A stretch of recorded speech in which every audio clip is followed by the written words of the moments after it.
Perfil está de volta conversando hoje com Renê Silva, criador do Voz das Comunidades. Renê, no bloco anterior, a gente encerrou com você falando um pouco sobre as viagens que você fez depois da divulgação do seu trabalho, conheceu vários países do mundo, deu palestra em Harvard, e eu queria saber o que você tentava passar para as pessoas, né? Aquele público de fora do Brasil, o que você buscava levar para esse público? Então, quando eu fui convidado a primeira vez lá para carregar a tocha olímpica em Londres, né, eu fiquei muito honrado e feliz, né? Foi minha primeira viagem internacional e eu tive a oportunidade também de compartilhar com outros jovens, com outras pessoas na Inglaterra ainda, sobre o que era a favela, o que era o Voz da Comunidade, o que a gente estava fazendo ali dentro do Complexo do Alemão. E depois, quando fomos para os Estados Unidos, quando fui para outros países, também tive essa oportunidade e principalmente falando de como a tecnologia pode contribuir com essa mudança que a gente tanto busca, né? Através da comunicação, através da tecnologia, as redes sociais, as mídias sociais, né? Que a gente pode usar a favor. Né? Levar mais cidadania, exatamente. Né? A gente está numa época que muita gente usa para o mal também, né? As redes sociais, mas a gente pode usar a nosso favor, a gente pode usar dessas plataformas, a se apropriar delas para que a gente possa trazer melhorias para os nossos lugares. E você disse que no início lá, ainda uma criança, quando você fez o jornal, já houve uma melhoria, né? Vocês já conseguiram trazer serviços importantes, né, para a população. E depois, com essa visibilidade toda, o que mudou para a população da comunidade? Olha, mudou muito, né? Primeiro porque o Complexo do Alemão passou a ser visto por muita gente de fora de uma forma muito diferente, né? Com toda a visibilidade que gerou, até foi tema de novela. A novela foi gravada lá dentro da comunidade, filmes, séries, né? Muitas coisas começaram a ser produzidas ali dentro. Então isso teve uma mudança muito grande na vida das pessoas que moram dentro do Complexo do Alemão, principalmente logo no início da ocupação do Complexo do Alemão, né? Em 2010 ali, naquela época, 2011, 2012, a gente teve uma mudança muito grande.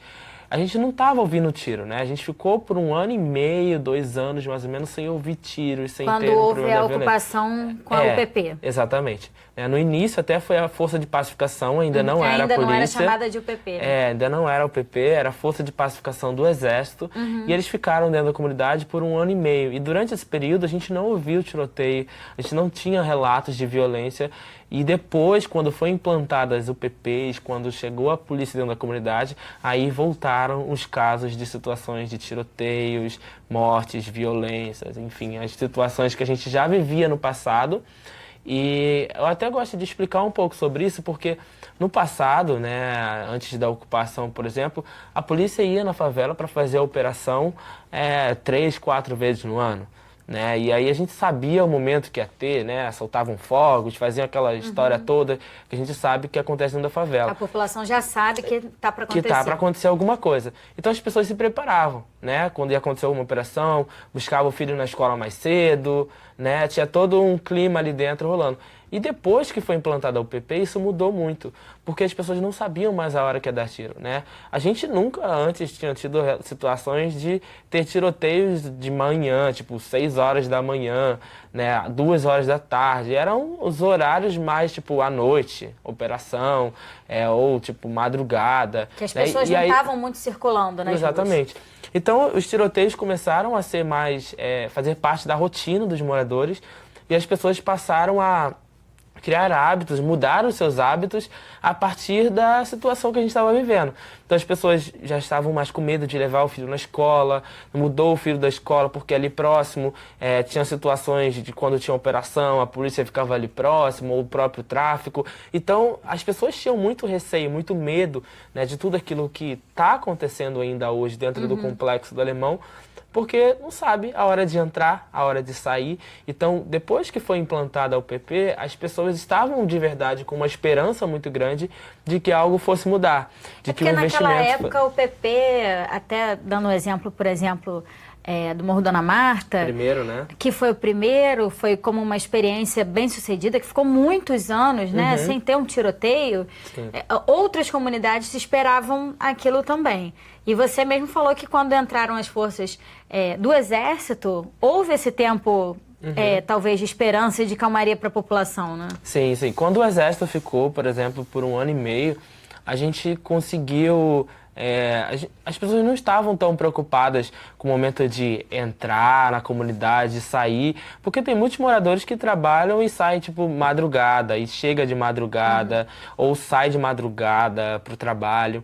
Enfim, então as pessoas não tinham tanto essa preocupação porque estava tranquilo, né? O Exército estava lá dentro, conseguia fazer o trabalho deles dentro da comunidade, e não tinha o confronto, os conflitos que a gente tem hoje em dia, né, entre o tráfico e a polícia. As pessoas hoje estão cada vez mais vulneráveis, né, em todas as situações. Quando a gente vê o caso da Maria Eduarda, que foi baleada na quadra da escola dentro, quando estava praticando uma atividade física, ou Marcos Vinícius na Maré, quando estava a caminho da escola, ou o menino Eduardo, que foi baleado na porta de casa com 10 anos de idade, enquanto mexia no celular. Quando a gente pega esses casos que tiveram mais destaque na mídia, por exemplo, a gente vê que a situação é muito preocupante, né? Que todo mundo acaba ficando vulnerável em todos os espaços, né? Ninguém se sente seguro, Ninguém né? se sente seguro. Dona Dalva foi baleada dentro de casa e morreu, lá dentro do Complexo Alemão.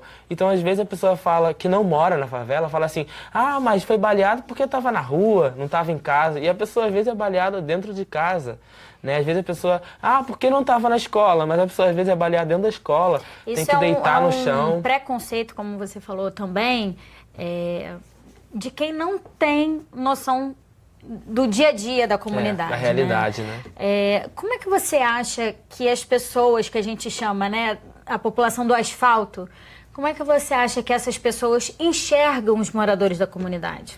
Olha, ainda hoje, né, em 2019, ainda a gente vê, as pessoas têm muito preconceito, né, com as pessoas que vêm da favela, com os jovens principalmente. Os jovens são os principais nessa situação toda, porque é revista em ônibus, né, enfim, as situações que a polícia faz, por exemplo, e que a população como um todo apoia e acha que é por esse caminho que vai ser a melhor educação, vai transformar a realidade. Só que eu não acredito nessa tese, porque a gente tem um Complexo do Alemão que foi ocupado em 2010, já vai fazer agora 9 anos em novembro.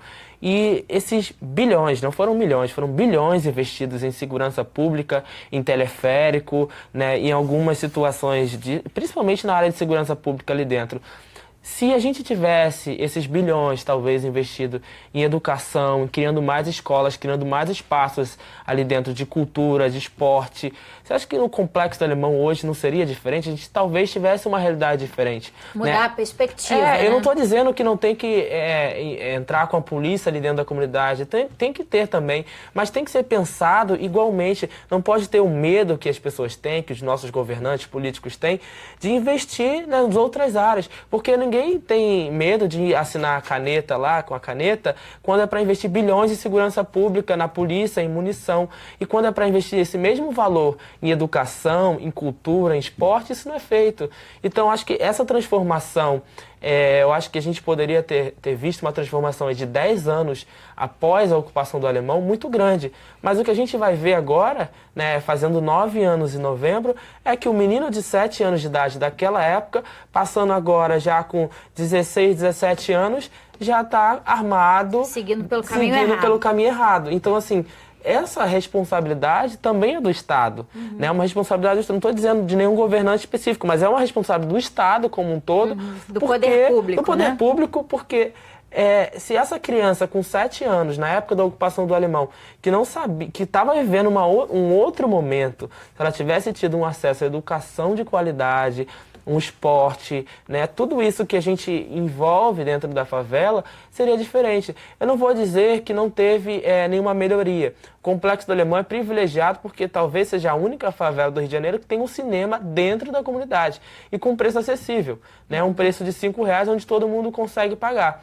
A gente tem a nave do conhecimento, que quase nunca está funcionando. A gente tem muitos espaços lá dentro que foram criados, mas não adianta criar esses espaços e não ter verba para manutenção, para fazer o espaço funcionar. Um espaço que talvez atendesse, sei lá, 1.000 jovens, ele está sem funcionar, está sem infraestrutura, é um desperdício do dinheiro público, que é a nave né? do conhecimento. É, a nave do conhecimento, outros espaços que a gente tem, a Biblioteca Parque, que também foi construída no Complexo do Alemão, e hoje virou um espaço da UPP, da polícia. O próprio teleférico, que foi investido 515 milhões de reais, meio bilhão de reais foi investido ali e está parado desde as Olimpíadas de 2016 aqui no Rio. Então a gente porque vê... ele parou na época da crise e não foi retomado. Exatamente, não voltou nunca mais, está 2 anos já parado. Então a gente vê que assim, teve investimento em muitas áreas ali dentro, mas esse investimento ele foi pausado. Ele teve investimento, mas não foi continuado, né? As políticas públicas das outras áreas, elas não têm a continuação da mesma que é pensada para a segurança pública. Porque da mesma forma que falaram que não tinham verba para a nave do conhecimento ou para o teleférico, poderiam ter falado que não tinha verba para a polícia, para o UPP. Mas priorizaram a polícia e as outras áreas ficaram desassistidas. Então, quando você quer construir um caminho diferente para uma criança, para um adolescente, né, você tem que pensar em todas as áreas. Não adianta você fazer uma operação, matou, fez isso, fez aquilo, prendeu drogas, aconteceu tudo isso, e depois você não mudar a realidade daquela criança, daquele adolescente. Essas pessoas vão ser só substituídas, Exatamente. né? Por outras que também não tiveram oportunidade. Exatamente, é a mesma coisa. E a revolta é muito grande, né? Porque foi tio de fulano, foi sobrinho de ciclano, enfim. E aí acaba criando uma revolta que, se não for trabalhado disciplina, que o esporte trabalha muito a disciplina, se não for trabalhado a educação, a saúde mental, tudo isso desses adolescentes, essas crianças, então você acaba estimulando, ao invés de combater o crime, você acaba estimulando para a entrada dessas pessoas na criminalidade. Exatamente. Né? E a gente estava falando aqui sobre a questão da oportunidade. Né? Quando a pessoa vê perspectiva de mudar de vida, normalmente ela segue por esse caminho, né? Se você consegue estudar, ver que ela pode ter uma formação, né?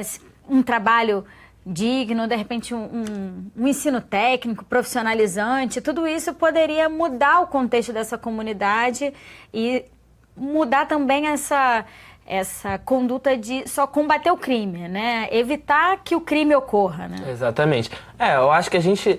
É igual a Secretaria de Saúde, eu acho que é muito mais Secretaria de Doença do que de Saúde, porque não se pensa nunca em prevenção, né? A gente só pensa em remediar.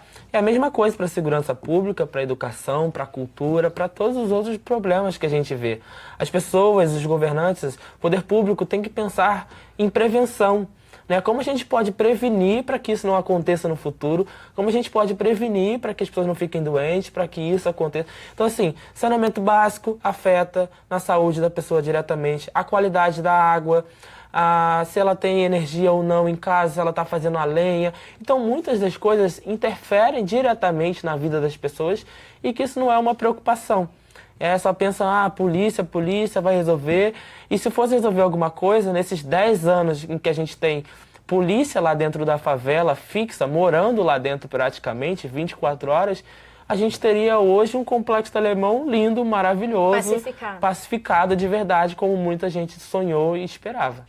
E você falou, por exemplo, do saneamento básico. O saneamento básico não é só o fato de você levar água e esgoto para a casa das pessoas, porque quem não mora na comunidade não consegue nem enxergar algumas situações, por exemplo, como o esgoto correndo a céu aberto, né?